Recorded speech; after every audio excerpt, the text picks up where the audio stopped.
Africa, or Latin America. These are the three parts of three legs of the global South.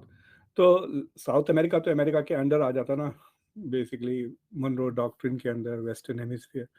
तो US is not very interested in Africa, और they don't care कि Africa में India की leadership हो या China की. It is not looking.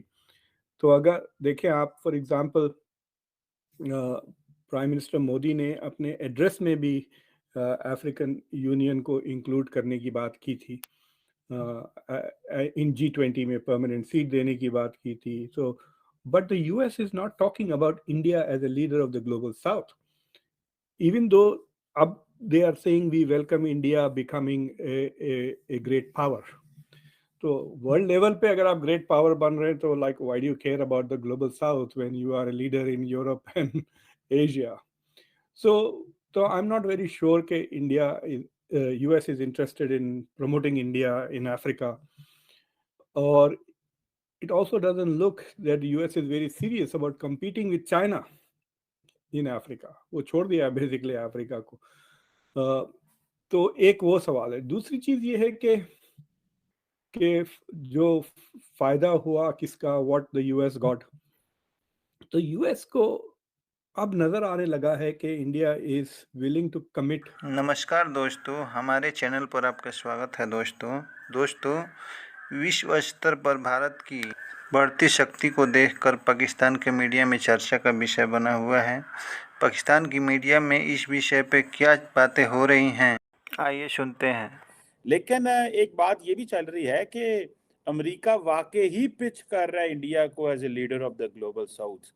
आपको क्या लगता है, और पर्टिकुलरली हमें ज़रा लार्जली बड़ी पिक्चर ज़रा हमें हमारे दोस्तों को बताएं कि क्या हो सकता है, कितना कामयाब दौरा था, कितने चैलेंजेस हैं और मोदी साहब के लिए कितने मसाइल भी हैं इसमें, क्योंकि जितनी ज़्यादा रिस्पॉन्सिबिलिटीज़ होती हैं फिर उतना ज़्यादा रोल भी उस तरह प्ले करना पड़ता है. So what do you make of that sir as well? देखिए, आपका जो पहला सवाल था ग्लोबल साउथ का, I don't think the US cares about the global south. मतलब लिप सर्विस देते हैं. इस मुझे नहीं लगता कि प्रेसिडेंट बाइडेन अफ्रीका जाएंगे भी फर्स्ट टर्म में. अभी तक तो नहीं गए, 3 साल हो गए. सो इंडिया के चक्कर हो गए हैं, कई जगह चले गए हैं, इंडोनेशिया. सो एशिया में बहुत ज़्यादा इंटरेस्ट है because of China for Jio politics. और ये तो शुरू से शिकायत थी कि the US is not very interested in Africa. और जो Latin America, the other wing of the global south के 3 हिस्से हैं ना, जो एशिया के जो सदर्न स्टेट्स हैं जो गरीब हैं. हमारे प्राइम मिनिस्टर, हमारे मिनिस्टर्स या हमारे पॉलिटिशियन बाहर किसी कंट्री में जाते हैं, हमारे ही पाकिस्तानी जो वहाँ पे मौजूद होते हैं वो प्रोटेस्ट क्यों करने लग पड़ते हैं? ब्रदर, बात पता क्या है कि हमारे मुल्क की बदनसीबी और हम लोगों की बदनसीबी ये है कि हमारा मुल्क आज़ाद तो हुआ है. हाँ.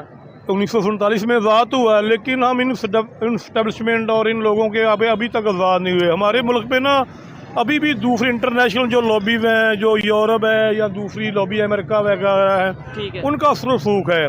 और ये जितने भी सियासतदान इधर आते हैं ना, ये उनकी पैदावार होते हैं. लिहाजा ये उनकी पैदावार होने की वजह से ना ये यहाँ पे हमारे लोगों को सहूलतें नहीं दे सकते. आपने बात की कि 1947 में हम आज़ाद हो गए या हम अलहदा हो गए इंडिया से, क्योंकि आज़ादी हमने इकट्ठे ली, ठीक है. लेकिन आज तक हम वहाँ से ही पैदा होके आ रहे हैं, हमारे पॉलिटिशियंस उनके ऑर्डर पे चल रहे हैं. क्या जो 1947 में इंडिया हमारे साथ आज़ाद हुआ था, क्या वहाँ पे भी ऐसा ही सिस्टम है? नहीं ब्रदर, बात पता क्या है, हम आज़ाद तो हुए हैं, उस टाइम हम ना डायरेक्ट अंग्रेज के गुलाम थे. हम हमारे ऊपर एक जो है ना गुलामी थी, लेकिन अब जो हमारे हुक्मरान है ना वो अब उनके गुलाम है. हम हुक्मरानों के गुलाम है वह, और वो हमारे हुक्मरान उनके गुलाम है. हम तो उनसे भी बदतर हो गए हैं. इसके मुकाबले में इंडिया देख लें आप, इंडिया की जो भी होती है ना वहाँ पे हुकूमत है, गवर्नमेंट है, वो पूरी दुनिया के फाल लेकर चलते हैं. शायद वो रशिया का मामला हो, अमेरिका का मामला हो, देख लें. अभी यूएस के विजिट पे उनके प्राइम मिनिस्टर गए हैं और उन्होंने इक्वालिटी बेस पे काम किया. हाँ, देख लें, अगर वो रशिया को भी एक रखा हुआ है उन्होंने, अमेरिका भी रखा हुआ है. लेकिन उनकी पॉलिसी जो है ना वो अपने मुल्क के लिए है। हमारी पॉलिसी सिर्फ ये है कि हमें हुक्मरानी चाहिए, कुर्सी चाहिए। हम बेशक इसी वजह से हमारा मुल्क पीछे रह गया है। अच्छा, उनके मिनिस्टर जब जाते हैं किसी कंट्री में, वहाँ के जो वहाँ पे इंडियंस मौजूद होते हैं तो वो तो बड़ा वार्म वेलकम करते हैं। वो यूएस में गए अभी 2 दिन पहले उनका विजिट था, अभी इजिप्ट में उनका आज का विजिट था, वहाँ पे उन्हें बड़ा मतलब अप्रिशिएट किया गया, हीरो बोला गया। और हमारे जब जाते हैं माजरत के साथ थोड़ा बुरा लगता है, लेकिन हमें सुनने में आता है चोर चोर के बातें या इस तरीके भाई बात पता है क्या है? फर्क क्या है? फर्क ये है कि आप उनके जितने भी पहले आए हैं हुक्मरान आए हैं, मोदी देख लें, उससे पहले भी मनमोहन सिंह वगैरह जितने भी आए ना, आप उनके बारे में सारी उनकी इंफॉर्मेशन लें, उनकी जायदाद के बारे में सारी पड़ताल करें, तो उनकी आप देखेंगे कि वो जो वहाँ कर रहे थे ना उतनी देर तो ठीक है फूलते हैं, लेकिन उनके पास उतने ही है। हमारे हुक्मरानों की, हमारी इस्टेब्लिशमेंट की आप जायदाद निकाल लें। अगर आप हमारे चैनल पर नए हैं तो वीडियो को लाइक कर चैनल को सब्सक्राइब कर दें। आपका बहुत बहुत धन्यवाद।